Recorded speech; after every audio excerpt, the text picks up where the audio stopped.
Eto naman ang nakita natin dito. Isang pugita na nagpapanggap na bato. Oh, di ba? At parang alam niya na yata na siya ay bistado. Kasi naman gumapang na para makatago. Pero hindi natin siya kukunin. Kasi naman ako'y naniniwala sa kasabihan na kapag pinabayaan, paniguradong dadami yan. Tapos dito naman, akala ko talaga bato pa ang nasa aking harapan. Kaya naman pala medyo bilog. Kasi naman likod na ng sea turtle na yan. Oh, di ba? Napakagandang tingnan. Kaya dahil dyan, ang pangalan mo'y aking isisigaw.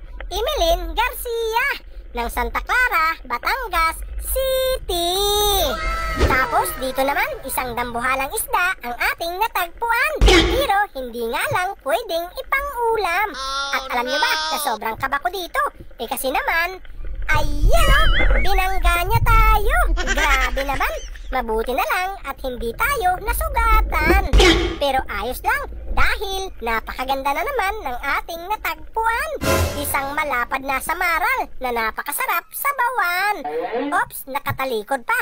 Kaya wag tayong magmadali. Dahil ako'y naniniwala sa kasabihan na kapag tayo ay nagmadali, madalas tayong nagkakamali. Patay kang isda ka. Ayan, iba talaga kapag maganda ang tama.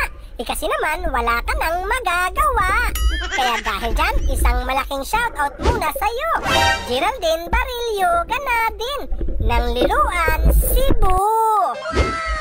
Ayos dahil may pangsabaw na tayo. Pero di ko maiwasang i-video ito. Kasi naman napakagandang tingnan. Pero mag-ingat tayo dito.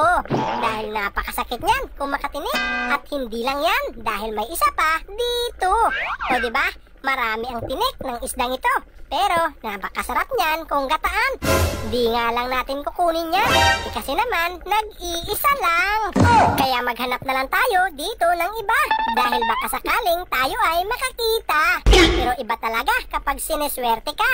Kasi naman sumisilip siya. Patay kang isda ka. Ayos. Isdang masarap sa inihaw pala ito. Kaya panigurado, makakarami na naman tayo ng kain nito. Kaya dahil dyan, shoutout muna kay Mila de la Rosa. Tapos dito naman, ang dagat ay nangitim dahil pilit na pumupuslit ang malaking pusit. O diba, napakalaki niya. Kaya ayos talaga dahil napakasarap nito sa adobo. Pero hindi tayo makakakain nito. Kasi naman napakamahal ng kilo. At dahil mahal ang kilo, panigurado, ibibinta natin ito. Dahil ako naman naniniwala sa kasabihan na mas madaling hanapin ang ulam kaysa sa bigas na ating sinasaing.